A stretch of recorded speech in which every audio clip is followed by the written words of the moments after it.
Армысыздар, ардақта ағайын. Қайырлы күн, қадірлі көрермен. Президент Қасым-Жомарт Тоқаев елдегі автожолдардың сапасына қатысты шешімін әлі таппай отырған мәселелердің бар екенін айтты. Мемлекет басшысының өткір сынынан кейін жол саласына жауапты біраз лауазымды тұлғалар қызметтен де кетті. Миллиардтап ақша бөлінсе де автожол саласындағы түйткілді проблемалар толық шешілмей келеді. Кейбір аймақтардағы жолдардың мүлдем сапасыз болуы, жемқорлық пен ымыраластық және құрылыс стандарттарының орындалмауы. Басты проблемалар осы. Сол себептен де бүгінгі хабарымызда осы тақырыпқа арнамақпыз. Бізге қояр сауалдарыңыз немесе айтар пікірлеріңіз болса, экранда көрсетілген WhatsApp нөміріне жазыңыздар. Біз тікелей эфирдеміз. Сіздердің хабарламаларыңызды міндетті түрде жариялаймыз. Хабарымызды бастамас бұрын сюжетке кезек берсек.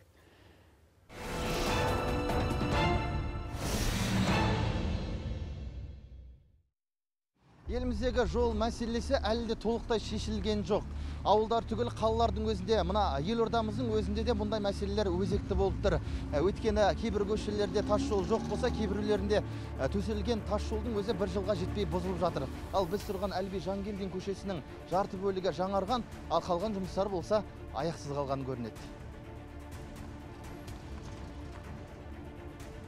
Қош, төселмеген жолдың жыры бөлек дейік. Салынған асфальттардың да сапасы сын көтермейді. Бұған жауаптылардың ауа райын себеп ететіні белгілі, бірақ ел олай ойламайды. Северный район, регион, неустойчивый, не дейді. Енді, например, былай қарап отырсаң, Сибирьде, например, Канадада жолда тұр ғой. Ол жақта вечный мороз, например, ол жақта большой груздарда жүреді. Ол жақта зато устойчивый. Неге? Өзің, значит, бір несі болады оның. Жол деген бір жөнделген нәрсе келесі тағы жөнделген. Жыртық жамау машинамен жүргенге дұрыс келмейді. Барлық жол сапасыз. Мәселен, бұл қазақтың әйгілі әншісі Күләш Байсейітова атындағы көше. Мұндағы тұрғындардың бұл жолға бойлары үйреніп қалғандай. Басқаларға қарағанда нормально ғой. Өйткені елордада бұдан да басқа жөндеуді қажет ететін жолдар бар.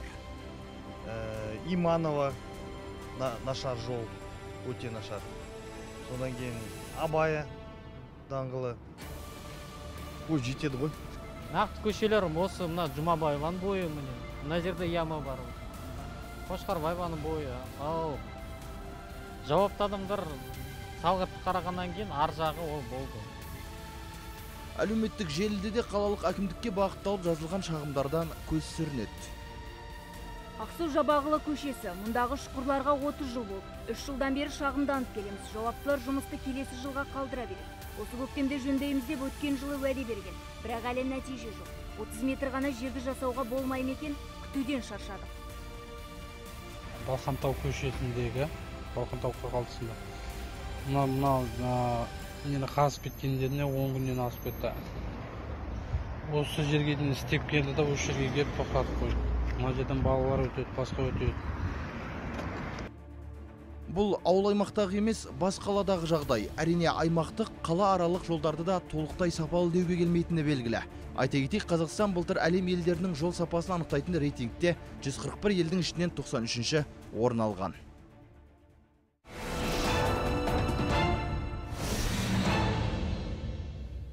Мінекей құрметті көрермендер, студия қонақтары сюжетті көрдік. Енді біздің әріптестеріміз тек қана осы елорданың мысалында ғана көрсетіп отыр. Елорда енді ең қаржы көп құйылатын, бүкіл мемлекеттік органдар осында. Жолдар жақсы болу керек, бірақ елорданың өзі осылай болып тұр. Айбек мырза, қош келдіңіз дейміз. Сіз енді осы мәселеге бейжай қарамайсыз, білеміз, бақылап көріп жүрміз. Сіз не дейсіз, неліктен осы қанша жыл болды біздің жолдар әрине салынады, Батыс Еуропа, Батыс Қытай салынып жатыр, республикалық жолдарға үлкен ақшалар бөлінеді. Бірақ жылдан жылға бұл мәселе әлі сондай бір проблемалық көріністерден арылмай келеді. Өзіңізден бастасақ. Сәлеметсіздер ме, барлықтарыңызға. Қош келдіңіздер. Иә, дұрыс айтасыз. Жолдың мәселесі өте төмен, біраз жолдар жасалғанмен, бірақ әлі де болса кемшіліктер көп. Енді өзіңіз білесіз ғой, жақсы жол ол мемлекеттің экономикасының жақсы деген көрінісі, дүниежүзілік сынмен алатын болсақ. Ең басты мәселе бүгінгі кемшілік неден шығып отыр? Біз бұны бірнеше аспектіде қарайық. Біріншіден, бүгінгі стандарттан бастайық. Осы жол сапасын қадағалайтын стандарттар бүгінгі бізде өткен Совет одағындағы стандарттар қалған. Оған енді жаңадан бір модификация енгізді, оған бір жаңадан қосымшалар енгізді, бірақ дегенмен соның түпкілікті негізі сол стандарттағы. Ол бағанағы Совет одағындағы стандарттар. бұл енді әлем жайында тұрған жоқ қой. Неге біз әлемдегі ең дамыған мемлекеттердегі стандарттарды енгізіп, түрлі премистер бар мысалға. Өзіңіз қараңызшы, Астана қаласының өзіміз, Нұр-Сұлтан қаласы да біздің елордамыз. Бұл жерде -40 болады кейде. Одан кейін жылдау кетеді. Көктемнің өзінде жылынан плюс болады, одан кейін минус та болады. Вот соған арнайы мысалда сместер бар, премистер бар, химика түрлік. Бана соны неге біз енгізбейміз? Неге соған сәйкес стандарттар жасамаймыз? Көрдіңіз бе? Ең басты мәселе стандарттан бастауымыз керек біз. Стандартты нақтылап жасап, жоғары сапалы. Мысалы ретінде айтайық, біздің айтамыз көбінесе бұлардың жақсы нелері бар, айтатын мемлекеттік органдардың. Бағана осы Қазавтожолда, ойбай бізде резко континентальный погода осындайды. Климатқа сәйкес деп. Енді Канадан алайық біз. Міне дамыған мемлекет. Дамыған мемлекет Канаданың климаты бізге ұқсайды. Жалпы, ол жерде суығы да бар, ыстығы да, бәр нәрсесі бар. Орманда, жолда бізге тура бізге ұқсайды. Оны бәріміз білеміз. Енді қараңыз, бізге қазір ақша бөлініп жатыр. Қазір айтамыз, енді біз стандарт дайындаймыз дейді, миллиардтап бөледі оны, оның соңғы жымқырады. Соны жымқырмайық. Дайын тұрған Канаданың стандартын алып, мысалға, соны қазақша орысшаға аударып, мөрін басып, біздің Қазақстан стандарты енгізбеске неге?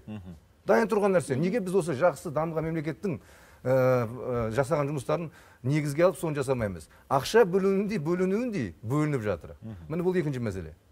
Одан кейін мәселе, бұл жерде ақша бөлінген кезде жоспарлау жоқ, талдау жоқ. Ол мына даже бағана Қазавтожолдан да жоқ, бағана біз сапа деген енді ашып жатыр ғой, енді осыларға енді арғы жақсы жұмыс істейсің, әрине, істеріне сәттілік. Бірақ та әкімдер жағынан да сапалық талдау жоқ. Неге? Өйткені ақша бөлінген кезде қандай мердігер оны жұмыс жасайды? Ол мердігерде қанша жұмыс орындары бар? Техникасы жаңа ма, жаңа емес пе? Енді миллиардтап ақша бөлінген кезде... Мүлдем техникасы жоқ мердігерлерде жеңіп алып жатқан. Онда да жеңіп отыр. Мына қараңыз, ең қиын нәрсе техникалар жақсы мердігер кете ала алмай қалады. Бір поставной фирма алып оны, оған бөліп береді. Міне соның арасында бағана жымқыру арқылы өздері тендердің атқаттарымен. Ол жолдың сапасы бола ма кейін? Оны кім қадағалайды кейін оны? Көрдіңіз бе? Жемқорлық мәселесінің, жауапкершіліктің жоқтығынан. Міне осындай күйге келіп отырмыз. Ол деген сөз не? Мысалға болатын еді ғой, сол компанияны арнайы дайындап, жаңа техника, заманауи техника. Оған талап қойса бағана Қазавтожол. Айналайын, мен саған беріп жатырмын миллиардтап, мына жолды істеуге. Сен айналайын бұны жақсылап істе. Істеу үшін сенде мынандай техника болу керек. Біз осындай жол құрдық. Оның сапасы осындай болу керек жоғары деңгейде. Оның гарантиясы жоқ деген кезде 10 жыл болу керек деп талап қою керек. Талап қоймайды. Бұлар алады да беріп қояды. Сонымен айдағаның бесешкі, ысқырғандары жер жарады. Қойшы көбейсе қой арам өледі деп, бұлар өздері республиканың денап алады жолдарын, жергіліктің бағана ЖКХ мен әкімдіктері. Ол жерде де жауапкершілік жоқ. Мына кеше президентіміз осы ашу шыққаннан осы мәселенің бәріне халықтың да бәрі көріп отыр. Сонда шара қолданды. Бұл шара әлі де қазір қолданған кейін енді бұлар жақсылап жиналы жұмыс жасаса кеш емес. Көрдіңіз бе? Тағы да бұл жерде бір мәселе бар айтады, бағана айтқан. Мысалы қараңыз, кезінде осы мердігерлер алынады. Мына қазір мысалы жұмыс орындары бар жерде. Мысалға біздің өзіміздің қанша азаматтар бар жұмыс істейтін. Бірақ кейбір компаниялар, мысалға Солтүстік Қазақстан облысында атынып қалдым. Олар шетелден акасы жұмысшылар алып келеді.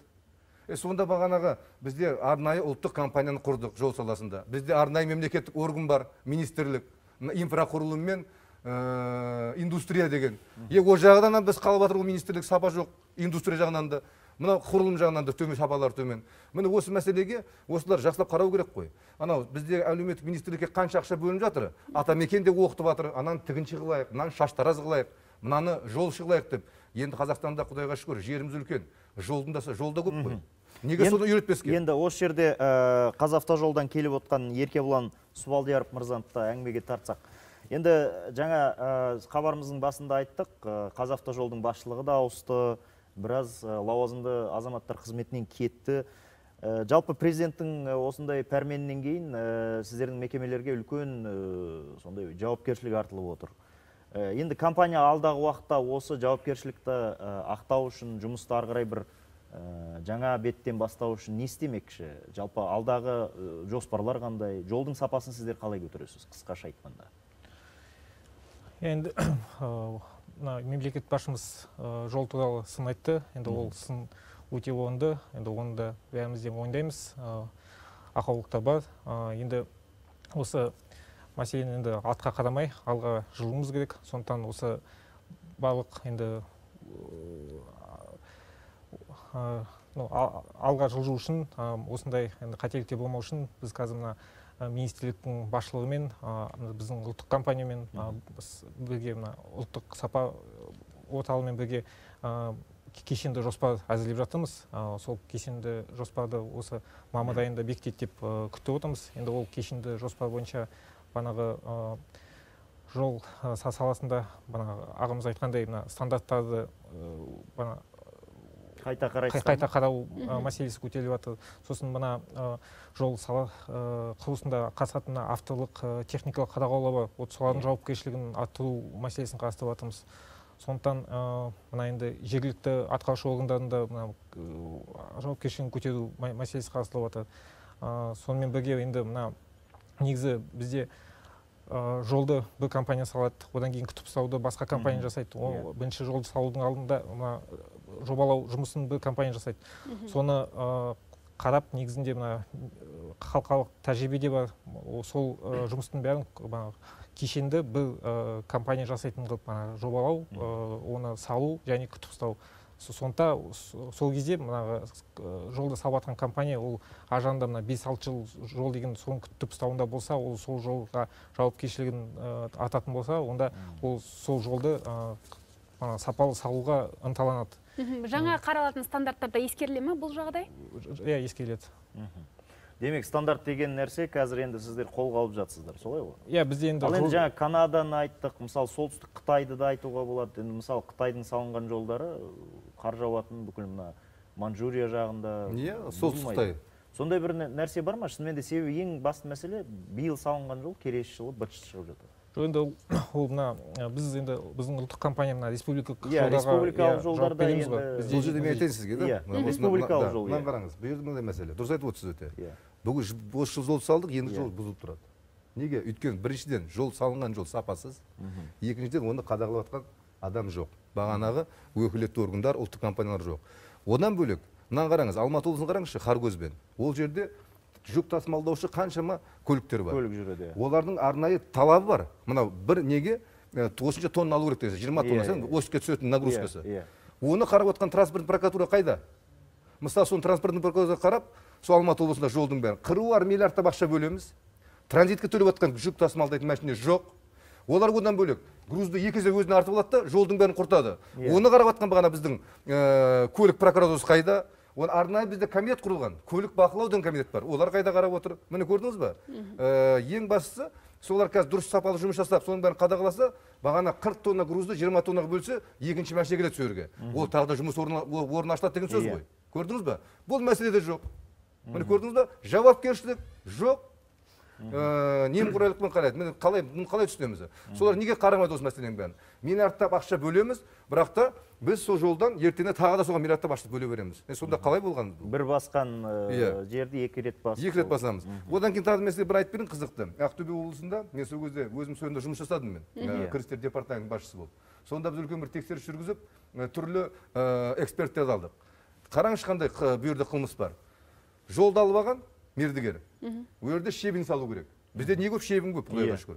Ол жерде арнайы бағана стип болады. Стипте талаптар бар. Осында шебін салыну керек деп. Ол шебін салам деп бәрі ақшаны алып алған. А содан кейін сол жасаған нәрсені көрсеткен. Біз көрдік, анау хромнан шығатын құмдар, хромның отходы. Ол деген сөз не? Бүгін салдық па миллиардқа жолды. Ертең жауын жауғаннан кейін, бір жылдан кейін қардан кейін ол жол бұзылып тұрады. Міне қазір ақтөбеліктерден сұрасаңыз, соның бәрі біледі. Батыс өңірлердің жолдары өте қиын. Айттық, сол кезде де айттық, ұсыныс бердік, айналайын. Тек қана проблеманың артын ашып қана қоймай ұсыныс берейік. Бұл неге онда жалғасады деп. Бірақ оны ұсынысты ары қарай жалғастыратын міне кім? Ұлттық арнайы құрдық, бағанағы министерствоны тағы да аштық. Бұлардан ешқандай бір халықпен бірге кері байланыс жасап, ол сапаны көтеру мәселелер әлі де болса жоқ. Жұмысына көңіліңіз толмайды ғой? Енді көңіліміз қалай толады? Өзіңіз білесіз ғой, мысалы жолдың бәрін қараңызшы қазір. Жақсы салған жолдарымыз уже құртылып жатады. Неге? Өйткені бағанадай қадағалау жоқ. Түнімен бағанағы дөу үлкен жол жүк тасымалдайтын машина шығады. Мысалға айтамыз, мына қазір қарайық, мына осының өзі отырды, айтып. Боровойды салдық қой. Салдық. Кімдер салды соны? Мына сізге сұрақ. Кімдер салды? Ол кезде бағанағы итальян компаниясы түріктер болды. Неге солармен бірге үйренбеске? Оның ішінде біздің қазақ компаниялар да болды. Міне көрдіңіз ба? Сол компания неге үйренбеске? Неге сол азаматтарды біз шетелге бағана болашақ программасы бар. Басқа өз бағанағы әлеуметтік министрліктің бөлініп жатқан қаражаты бар. Солар шетелге апарып оқытып кеп, жолдарды сапалы жасамасқа.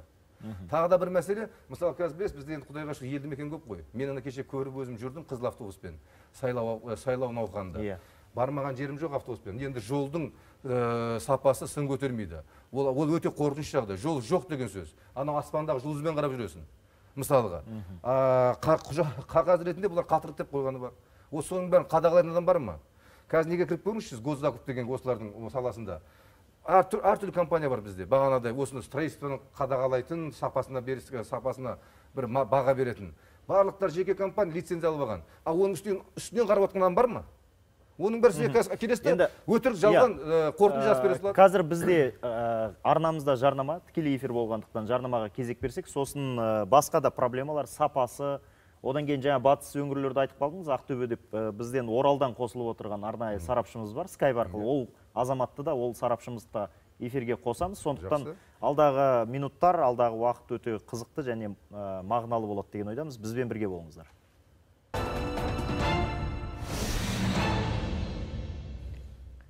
Хабарымызды жалғастырамыз.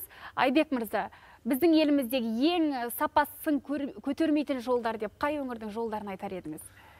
Енді ол айтатын болса, бізде бүгінгі күні жалпы көп өңірде жолдардың сапасы төмен. Біз енді кейде салыстырма түрде былай айтамыз. Германияның жолдары жақсы. Әрине олардың жолдары жақсы болады. Қазақстанға 6 Германия кіреді деп айтамыз кейде. Осындай бір жақсы территория үлкен деп сілтеме табамыз. Ал жарайды келісейік. 700 шақырым тұрған жерде 50 семья тұрса, оларға 700 шақырымға жол салғаннан гөрі қаржы министрлігі, біздегі ұлттық экономика министрі соны талдап, сол 50 адамды ауылдық центр көшірсе болмай ма? Міне сапа қайда? Талдау арқылы ең басты жолдарды тапсырма берілді. Кезінде елбасы тапсырманы берді. Міне бүгін президентіміз сынға алып тапсырма беріп жатыр. Енді сол кезде қараңыз, жолдар қосу мәселесі болды бізде. Батыс Европа, батыс Қытай. Мына Ақтөбе облысына мен жұмыс жасадым. Ол жерден қазір Атырау облысымен қосамыз деген жақсы жол бар. Бұл да өте дұрыс. Өйткені жақында да елді мекендерді.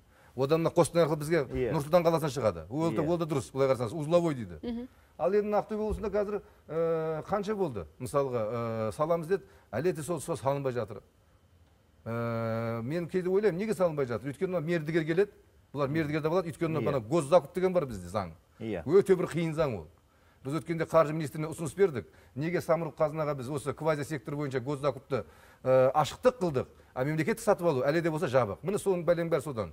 Өйткені бүгінгі мемлекеттік сатып алу заңына сәйкес сіз сатып алсаңыз бар, базардан өзіңізге нанды үйіңізге ең арзан нанды алуыңыз керек боласыз. Көрдіңіз бе? Осыны пайдаланып, бағанағы жалған кәсіпкерлер кіріп кетеді.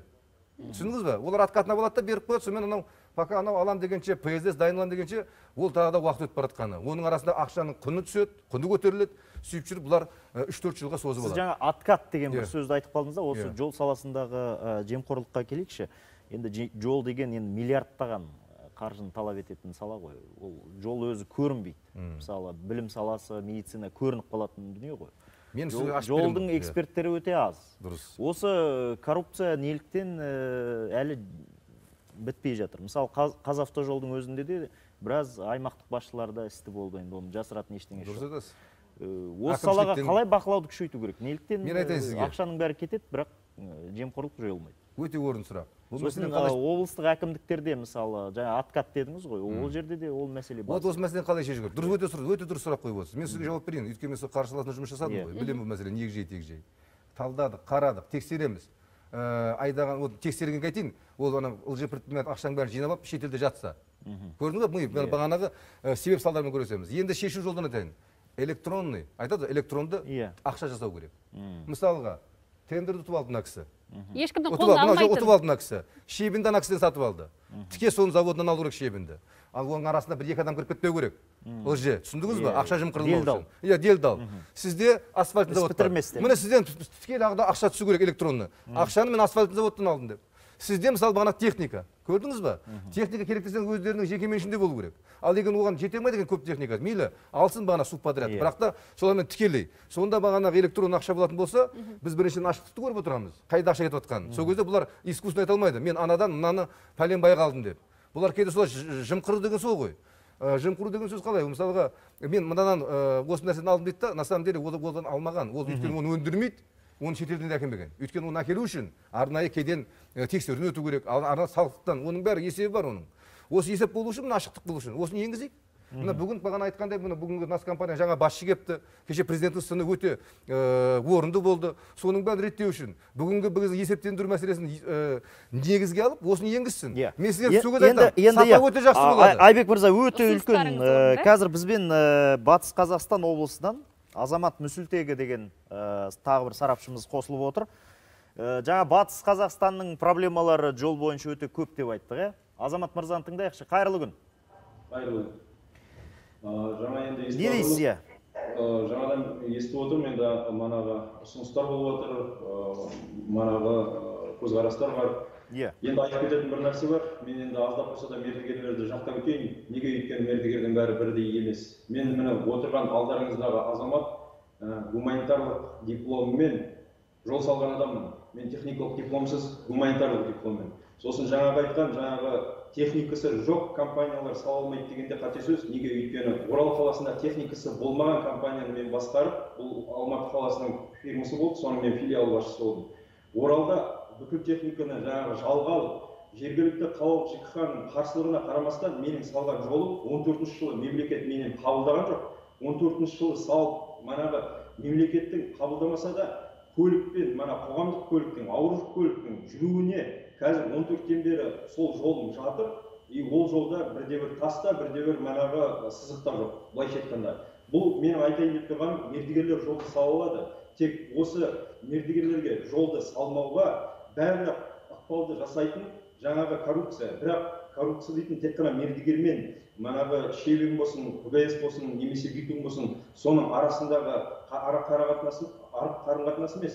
Ол дейтін мына мемлекеттің өзінің бүгінгі күні өкінішке орай мемлекеттің өзі теледидардан біз ашықпыз дейді, алайда мына қазір мен қоғамдық азамат есебінде жүрген кезімде мені тыңдайды да, оның ар жағында қадам жасамайды, әрекетке бармайды. Сол себептен менің ойымша ең бірінші біздер мына жолдағы мердігерлерге сын айтпастан бұрын жалпы бүкіл жүйені түзеуіміз керек. Жүйені қалыптастыруымыз керек. Дұрыс айтасыздар, жаңа Совет үкіметінің нормативтары бар дейсіздер. Дұрыс. Алайда соның бәрін манағыдай шетелден көшірем демей, сол болашақ бойынша барып оқимын демей. Осы бүгінгі күні қоғамда азаматтар бар, манағы көкірегінде жаңа мен отаныма пайда алып келейінші деген азаматтар бар. Олардың біразы қазір адалдық алаңының манағы несінде площадкасында жиналып отыр. Ал мен де сол адалдық алаңына шақырды, Құдайға шүкір, ұсыныстарды беріп жатырмыз, тыңдап жатыр. Азамат мырза, бір сауал. Қазақстанда жаңағы Айбек мырза айтты ғой, откат, шапка дейді ғой енді бұлай, тырнақшаның ішінде. Сонсыз жол салуға бола ма мердігерлерге? Ол мүмкін ба жалпы? Әлде әр тапсырысты алу үшін сондай бір бөлісу керек па? Бүгінгі күні айта кететін бір үлкен мәселе бар. Бұл дейтін Батыс Қазақстан өңірінде шынымен айтайын, бұрынғы жолшы есебінде манағы сіз айтқан откат деген жүйе болды. Алайда мына әкіміміз ауысқалы, Исқалиев Ғали Нәжімеденұлы келгелі, біздерде тендердің откаты жойылды. Алайда мердігер мен техникалық бақылаушы, немесе сол сапа орталығының сараптамашылары, немесе мемлекет жаңа ЖКХ тапсырыс берушінің арасындағы откат тап сол жерде жойылса да, манағыдай жоқ техниканы арендаға кіргізу арқылы ақша табу, жаңа бір туа ашып, ИП ашып, жаңағы жеңгейге, балғызға немесе басқасына. Солай ақша табудың манағы көздері бар, оны естіп жатырмыз. Жалпы енді откатсыз жол салу дегенде, бұл жерде ақшаны тек қана бере қоймай, оны манағы жіті бақылау керек. Бақылаудың өзінде де манағы мамандар бақылау керек. Бүгін өкінішке орай біздің тек қана Батыс Қазақстан өңірінде емес, Қазақстанда манағы жолды келіп, қарап, тексеріп, сараптама жасай алатын азаматшаларымыз аз. Эксперттер аз ғой. Азамат мырза, енді өздеріңіздің Батыс Қазақстанның жолдарының сапасы жайында айтып кетсеңіз. Ол бірінші, екінші нәрсе мына Атырау, Орал арасындағы трасса. Ең үлкен сол күре тамыр сол ғой енді қазір. Құлағым сізде. Енді мына қараңыз, жаңа айтып кеттім мен, мемлекет дейтін, біздер елге ашықпыз деген саясатты жүргізді, жаңа орысша айтқанда слышащее государство деді. Алайда қазір эфирде Қазавтожол басшысы отырған болса, немесе өкілі, мен бір ұсыныс айтқам. Қазавтожолдың жаңа бұрынғы басшысының кезінде Батыс Қазақстан өңірінің жолдарынан ақша аламыз деді, үлкен машиналар жүк көліктерден. Сосын общественный слушание, жаңағы қоғамдық тыңдауда мен айттым, кешіріңіздер, сіздер ақша алмас бұрын мына жолшыларға, жолдағы жолаушыларға бәріне де сіздер жағдай жасап алыңыз. Алдымен жағдайды жасап, жолдың сапасын қауіпсіздікке жеткізгеннен кейін біздер манағы төлеуге дайынбыз. Алайда оны естіді де қарсы қадам жасамай, керісінше сол өздерінің жаңағы орысша айтқанда линия дейді ғой, өзінің сол жаңағы ұстанымын ұстап, бүгінгі күні 1 мамырдан бастап, қателеспесем, Батыс Қазақстан өңірінің жолдарынан манағы ақша алмақшы жаңағы көліктерінен. Енді айта кететін жағдай, Батыс Қазақстан өңірінің жолдарының енді 70%-дан жоғарысы сапасы. Сапа дегенде ол сапа емес, жағдайы нашар. Оның жағдайының нашар болатыны, мына үлкен республикалық облыстық жолдардың манағы обслуживание дейміз ғой, күтіп ұстауы. Оған көңіл бөлінбейді. Қағаз бетінде көңіл бөлінеді, қағаз бетінде. Мен дейтін бірнеше мәрте өңір басшысының жиналысында болдым, осы Орал қаласында. Қыста естіген боларсыз, енді бүкіл Қазақстанға біздер дауысымыз шықты. Неге? Өйткені Орал Атырау тас жолында бізде бірнеше мәрте, бір жұманың ішінде бірнеше мәрте үлкен жол көлік оқиғасы болып. Жол тар, қауіпті. Дәл сол кезде мысалға Қазавтожол мердігері Казахавтодор біздер жолды құммен төседік деп айтты. Манағы одан әрі біздің Ақжайық ауданының әкімі жолдың бәрі таза деді. Алайда мен өзімнің парақшамда маған манағы алыс жолда жүретін жаңағы дальнобойщик дейміз орысша айтқанда, сол кісілердің WhatsApp арқылы жіберген видеолары бар.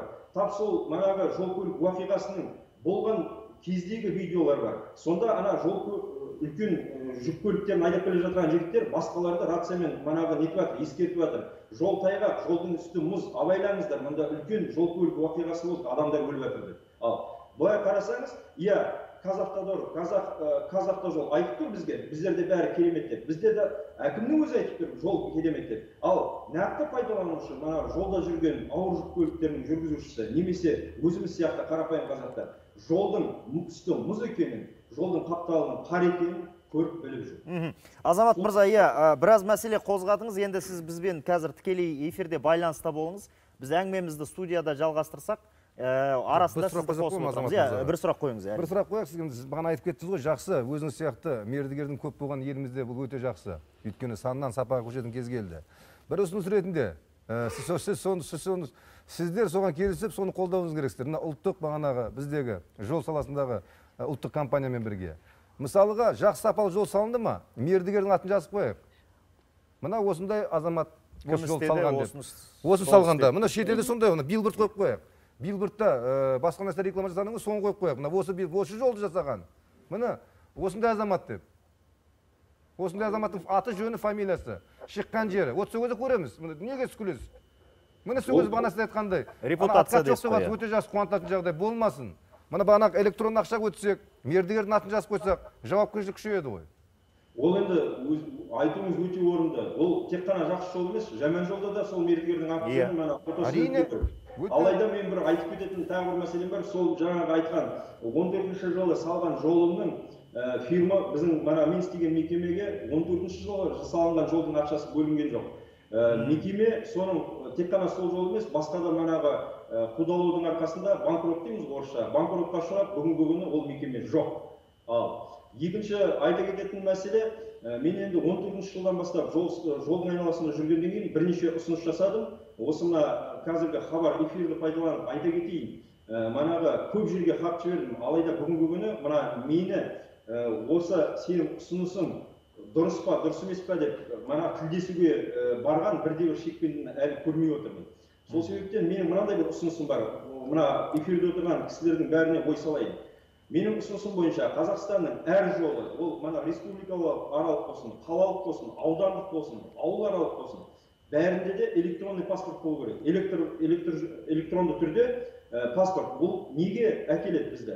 Ол жолдардан қандай да болмасын, манағы жұмыстар жүргізілсе, мана құбыр ауыстыру болсын, немесе электр желісін, немесе газ өткізу, ол жерде ананың бәрі тіркелген кезде мердігерге және тапсырыс беруші мемлекетке оңай болады. Себебі жолдың тарихы электронды түрде тұрады. Өте жақсы ұсыныс екен. Бұған байланысты сіздер не дейсіздер? Енді бұл ұсыныс бойынша негізінде мына министрліктің басшылығымен ұлттық сапа орталығында қазір сол ақпараттық жүйе жұмысын бастау керек. Жол активтен қолдану деген бағдарламаға, сол бағдарламаға бүкіл мына жолдардың бәрін өтіп шығып, диагностика жасап, сосын оцифровка жасап, бана осы электрондық паспорты болады. Мына жолдың осындай учаскесі осындай жылы реконструкция жасалды, осындай ақша салынды, мына жол осындай неден жөндеуден өтті. Содан кейін ол өзі автоматтық түрде мына бюджеттік жоспарлау жасайды. Мына бізде енді былай ғой, жолды салып қайта жаңартудан кейін банағы асфальт жамылғысы болса, ол 5-6 жылдан кейін уже нормативтік орташа жөндеу жасауымыз керек. Одан кейін бұл вообще басқа мәселе. Одан кейін жұмысты қою керек. Одан ары банағы күрделі жөндеу жасау керек. Сондай ол бана бағдарлама өзі соны есептеп, бана болашақта қандай ақша болатын, соны санап беріп, бізге өзімізге де жоспарлауға цифрландыру дейсіз. Жолдың сапасы туралы айта кетейік, ол жайлы бізге жол активтері ұлттық сапа орталығының өкілі Дархан мырза айтады. Жалпы сапаны бақылау қандай тетігі бар, кімдер тікелей жауап береді, осы жайында айтып берсең. Жоқ, мен бір сұрақ қойған, сапа қарайтын бұл мемлекеттік орган ба? Армысыздар, құрметті көрермендер, және студия қонақтары. Мемлекеттік орган да? Бұл мемлекеттік мекеме 2019 жылы біз пайда болдық, президентіміз жарғысы бойынша. Осы 2019 жылдан бастап жұмыс жасап жатырмыз. Жаңағы мынау Орал өңірінен сұрақ қойылды. Жаңа цифрландыру мақсаты. Цифрландыру бағытында бізде Road Lab деген программа осыдан бір жыл бұрын енгізілді. Бұл программада бүкіл Қазақстан бойынша бізде 17 зертханамыз бар. Әр облыста біздің өзіміздің филиалдарымыз бар. Сол филиалдардан істелген бүкіл объектілерге республика бойынша, жергілікті жол бойынша істелген алған қандай сынамалар, олар сәйкес келе ме, келмей ме, қандай сынамалар алынды, қандай ақаулықтар табылды. Осы бүкіл мәлімет осы программаға енгізіледі. Бұл мәліметтер қазір біздің сайтымызда қандай бізде зертханалық сынама бердік, сайтқа интеграция жүргізілген. Осы мәліметті біз министрға, біз комитетімізге, жол комитетіне ұсынып отырмыз. Ұсыныс. Не істейсіз ұсыныс бергенде? Ал ұсыныс берілді, министр көрді. Ары қарай қандай? Біз айта кетерлік 2020 жылға бір айта кететіміз жұмысымызды қорытындылай келсек, біз жолға 13 мың тексеру жасадық, 27 мыңнан аса зертханалық сынама алдық, соның 7 мыңын сәйкес келмейді деп анықтадық. 9 мыңға жуық ақаулықтар табылық, бұл республика және жергілікті жолдарда. 13 мың жолдың 9 мыңында ақауы бар, жартысына жуығы сапасыз. 13 мың тексерістен 9 мыңдай ақаулықтар табылды. Дархан мырза, енді жаңа кім Айбек мырза да айтты, бұған дейін де елдің ішінде көп айтылып жүр. Мысалы, жол салған кезде ол материалға тікелей байланысты, сапасы. Енді сіздердің тікелей міндеттеріңіз сол материалдың сапасын тексеру. Мысалы, жаңағы топырақ дейміз, тас дейміз, басқа кете береді. Енді жаңағы сіздер тексересіздер, бірақ соған қарамастан неліктен жаңағы мердігерлер сапасыз материалды пайдаланып, соны салып, жолды өткізіп, ақшаны алып, және ол сол бір жылдан кейін жол жаңағы су болады, қар жауады, қирап түседі. Сіздер тексеруді жүргізіп жатсыздар, бірақ олар соны айланып өтіп кетіп жатыр. Неліктен? Оны жаңағы бұл да мораластық па, әлде не себептен олар үлгереді? Әрине бүкіл Қазақстан бойынша тексеру орнатып, қандай құмның, қандай тастың қолданылған қадағалау өте қиын жұмыстың барысында. Дегенмен де, сіздің осыған қандай жауабы? Бағанағыда енгізсек, сапаның қазір айтып жатыр ғой, біз қарадық, ұсыныс береміз. Бағанағы электронды теңгемен аударылатын болса ше, бұларға өте жеңіл болады ол. Қандай шебін алды? Ол шебін сапасы бар ма жоқ па? Кімнен алды? Бізде түр-түрлі шебін бар. Құмда түр-түрлі бар. Оның арнайы керегі бар. Мысалы, бізде жоқ зат бар ма? Канададан алып келейік. Мысалға, біздің битумның сапасы жаман ба? Мысалға, онда үкіметте оны көтерейік мысалға. Көрдіңіз бе? Оның бәрі істеуге болады, бірақ бағанада ашықтық қылуымыз керекпіз ғой.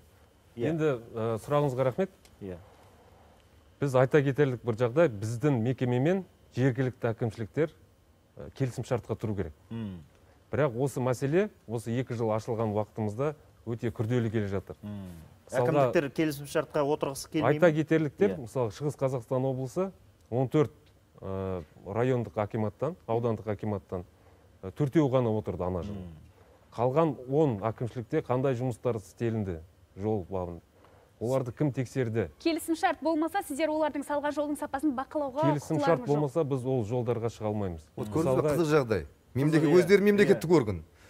Сейсенбі сайын үкіметте Мамин мырза бәрін жинап, әкімдер де бар, министр де бар, осы мәселені көтереді. Неге айтпай Шығыс Қазақстан облысының әкіміне, Даниал Кенжетайұлы Ахметовке, Асқар Ұзақбайұлы Мамин, неге сендер шарт қоймайсыңдар деп көтерсе болмайды. Сейсенбі сайын, әр сейсенбі үкіметтік сағат бар. Сонда қалай бұл?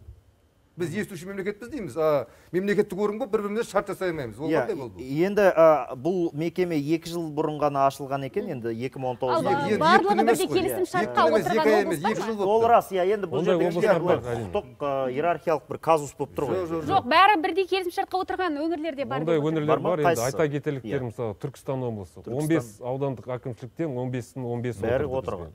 Қарағанды облысы, 9 облыстан, 9 ауданнан 8 аудан отырды. Осындай айта кетерліктер енді облыстар бар.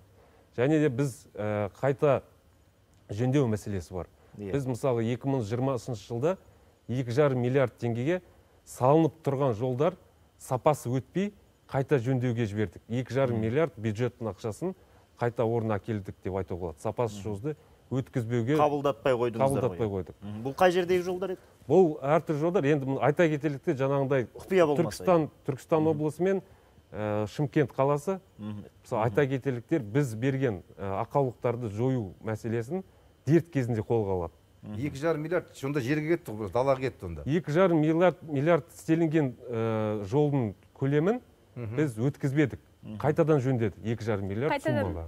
Өздерінің ақшасын салып қайта жасады. Бұл бюджетқа біздің экономиямыз бұл. Мен сізге бір сұрақ қойсам бола ма? Мысалға жолды бастады. Түркістан облысы бар, басқа Ақтөбе, басқа да бізде көп жол бастады. Нұр-Сұлтан қаласында жол басталған кезде сіздерге осы сапаны осындай болу керек деп талап қоя аласыздар ма? Өйткені 2,5 миллиард ақша салып қойып жол жасағаннан кейін кеп тексеріп, оны бұзғанымыз не болады ол? Әрине, жол басталған кезде ең біріншіден мердігерлер бізге жаңағы материалдарын әкеп сынақтан өткізеді.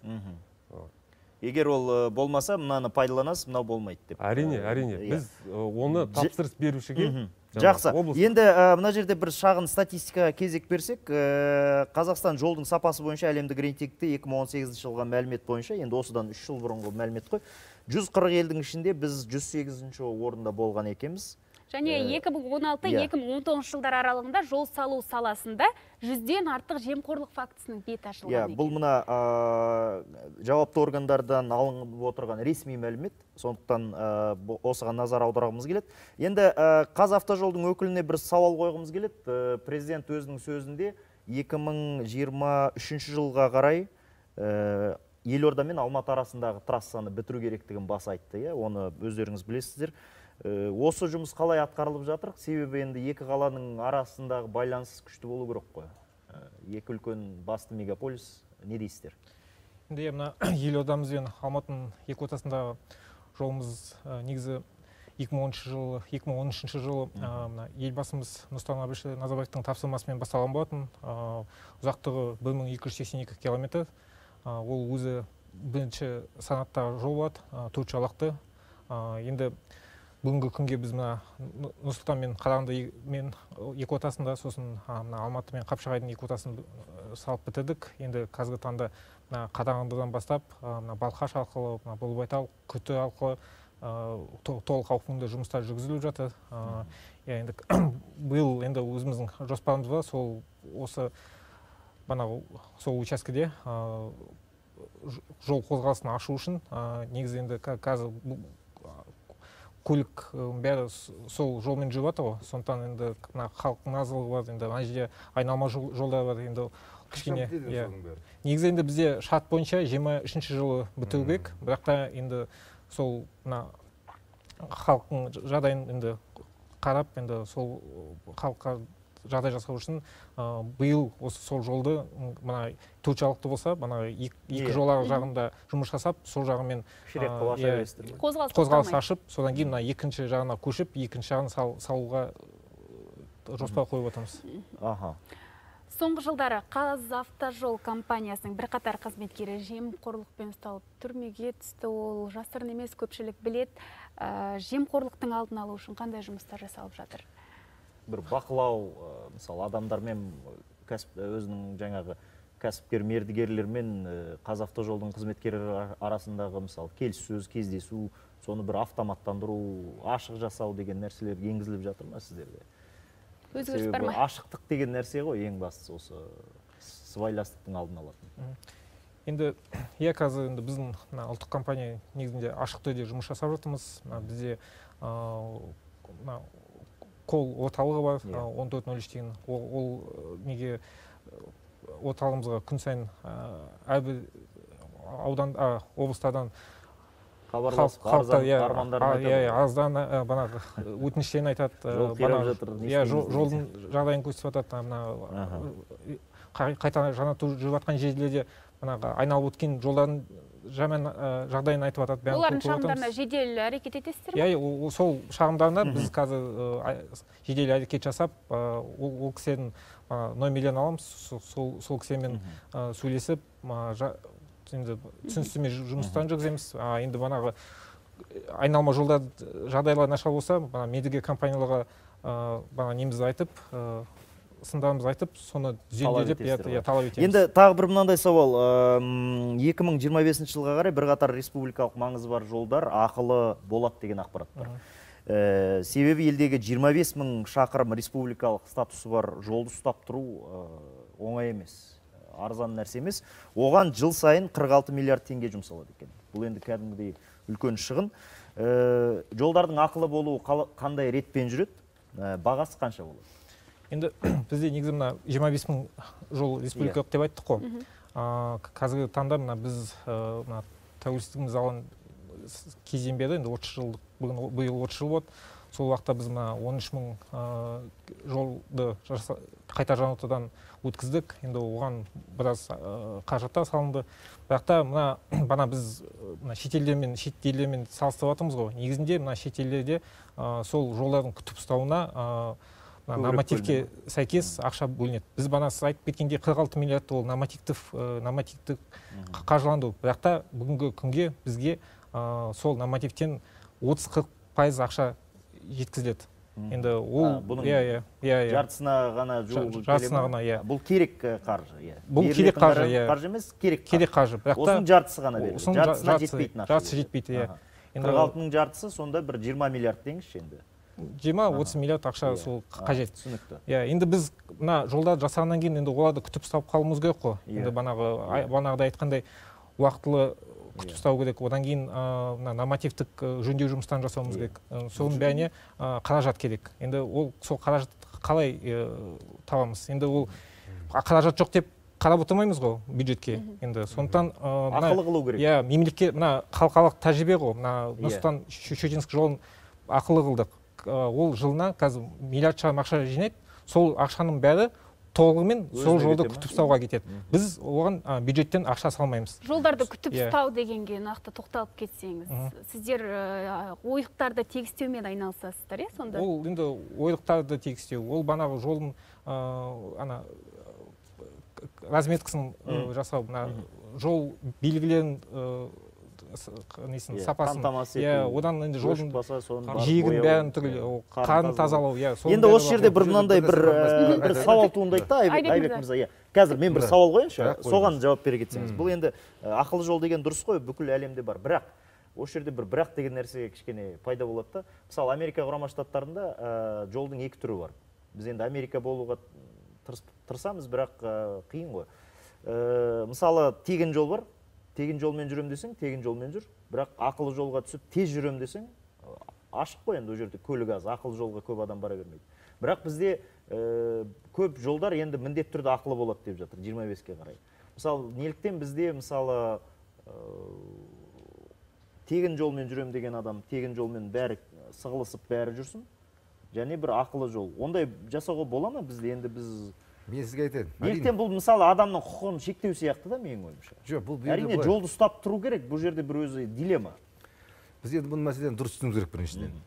Бұл адамды Қазақстанда бәрі ақылы деген нәрсе қазір көп. Жоқ, бәріне шектеу емес, енді бағана әріптестің айтып отқаны дұрыс қой, жолды ұстау керек. Бірақ бұл жерде біріншіден жолды ақылы қылу үшін жол әлемдік стандартқа сай болу керек. Мында мысалға айтайық. Мына Щучинск астынан айттыңыз да сіз, Боровоймен. Жақсы, мәселе жоқ. ол жерде барлығы дұрыс дайындалған. Мына Павлодар мен Нұр-Сұлтан қаласын алыңыздар. Оны да бұлардың жоспары бойынша ақылы қыламыз деген жоспарлар бар. Болсын, бірақ та болу үшін ол әлемдік стандартқа сай болу керек. Ақша төлеу үшін да ол не үшін? Ол деген сөз не? Мысалы қараңызшы, кеше салыпты біз неде болдық, Солтүстік Қазақстан облысында. Тура сол ауылды елді мекеннің атын ұмытып қалдым мен. Сол жерге кірген кезде жол жақсы. Соның қасынан еңбек бағдарламасымен үй салынған. Мына алшақтау жерден. Бірақ сол жерге осы ұлттық компания сол кәсіпкерлік дамыту мақсатында арнайы кіретін демалатын саяжайлар қоюға болады. Тегін паркингтер былайша айтқанда. Неге? Өйткені ол төледі жолға. Оған тегін паркинг болу керек. Ол басқан паркингке тағы төлемейді ғой. Ал оның ішінде мысалға сол жерлердің бәрін ашқан екен, кәсіпкерлер өзінің үйіндегі өнімдерін сатып пайда табады. Өңірге дұрыс пайдасы бар. Ол мәселе қаралмаған. Әжетханалар, ол мәселе қаралмаған. Бензин құятын заправкалар. Мына Павлодарда айтайықшы, мына тура ол Екібастұзда бар, онан кейін Шідертіде бар. Оған жетемей қалсаң, сол далада қалдың. Ол қалай сонда? Стандарт бойынша қалай? Соның бәрін біз басты істеген кезде, ана ПС-ден дайындаған кезде, осының бәрін егеруіміз керекпіз. Ал енді бағана әріптесіміз айтып кетті, бағана сол ұлттық компанияның өкілі. Ямаши мәселе. Ямаши мәселе бәше құрту керек. Неге? Бұл тікелей ақша жымқыру деген сөз. Ол егер ямаши болатын болса ол жерде, оған қаншама ақша бөлінеді? Жолды күтіп ұстау деген әп-әдемі атауы бар. Яма болды ма? Оны алып сөйлеп қалатын, оның полны жолда ауыстыру керек мысалға. Үлкенірек те ғой. Оның сапасы ол да мынау әлемдік стандартқа сәйкес. Мына стандарттың дұрыс енгізетін болса, олардың мәселені шешеді. И бағана қазір әріптесіміз баяндап кетті ғой. Біз жемқорлықты шешу үшін колл-центр бар. Жемқорлықты біз үйттік. Ол шешпей жемқорлықты. Ашықтық болу керек. Ол деген сөз не? Тағы да электронды ақша. Ақшаға да келіп жатқан бақылап отыру керек. Енді Азамат мырзаны тағы да эфирге қоссақ, Оралда. Азамат мырза, сіз бізді естіп отырсыз ғой. Не дейсіз соңғы осы бір-екі сауалға байланысты? Енді осы сауалдарға байланысты, манағы тыңдадым, Қазавтожолды тыңдадым. Негізі Қазавтожол дейтін бүгінгі күні мемлекетке қарап отыратын мекеме емес, негізі. Өйткені Қазавтожолдың қолында біздің Қазақстанның бәрі жолдары. Ал сол жолдарды жағдайға жеткізіп, жағдайға, деңгейге, жоғарыда айтып отырған әжетхана, манағыдай көліктің тоқтайтын алаңдары, адамның демалатын алаңдары, тамақ ас қабылдайтын алаңдар.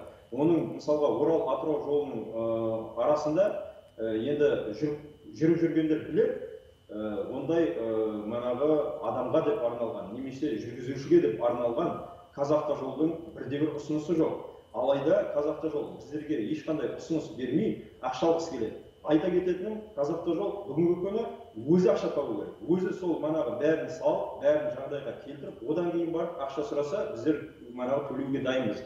Енді жаңағы жолдар мәселесінің енді қысқаша айтып өтетін болсақ, бүгінгі күні манағы адалдық алаңы деген площадкада жаңағы Болат Қасымовтың бастауымен үлкен топ жұмыс істеп жатыр. Бәріңізге де, мысалға, тек қана ол топқа келіп тыңдап кету емес, өздеріңіздің ұсыныстарыңызды айтып, сол ұсыныстарыңыздың манағы пайдалысын немесе пайдасысын бірге сараптама жасауға шақырамын.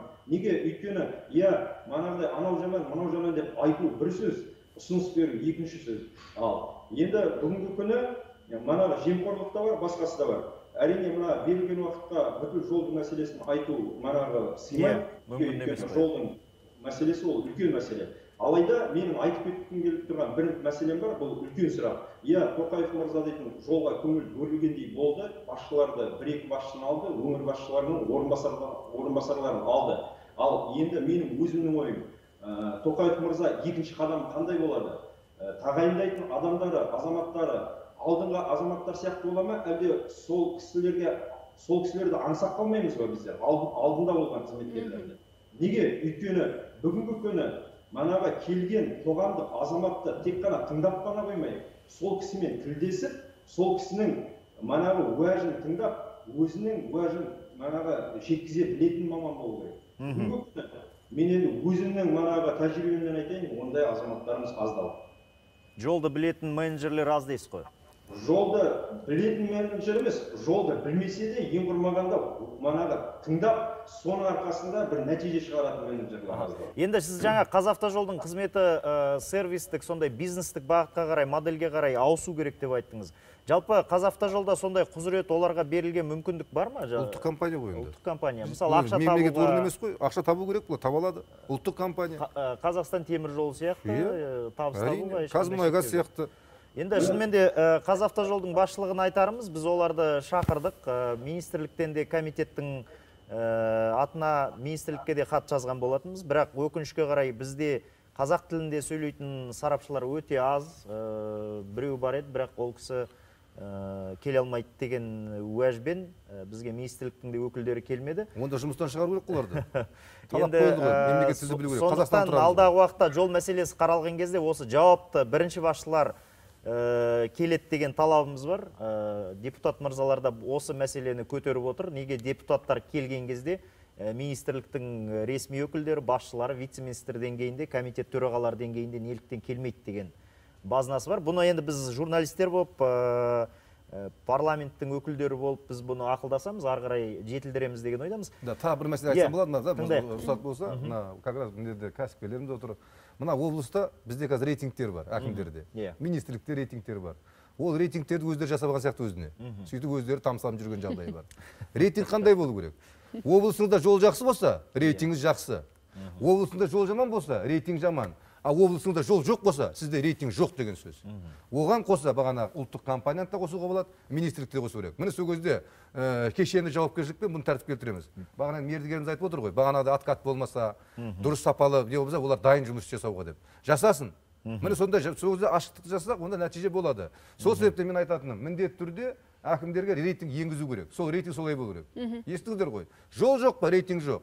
Жол жаман ба, рейтинг жаман. Жолың жақсы ма, авариясы жоқ па? Бағана айттым ғой, жол бұл экономиканың көрінісі, дамудың көрінісі. Инвестицияның көрінісі. Инвестиция басты параметр өңірлердің жалпы дамуы. Өңірлер туралы Дархан мырза айтып берсе, өңірлердің ішіндегі ең нашарына айтып кетсеңіз осы жолдарды жөндеу бойынша. Және жол сала алмайтын немесе жол салат, бірақ көп қателерге жол жөндейтіндер бар. Рейтинг мәселесіне кеп тоқталсақ, бізде өзімізде сапа орталығында рейтинг бар. Табылған ақаулықтарға бойынша және мынау алынған материалдардың сапасы саны бойынша. Осы рейтингті тыңдайықта. Осы рейтингіміз біздің әлеуметтік желіде, біздің сайтымызда бүкіл жерде жариялаймыз. Осындай рейтинг бар.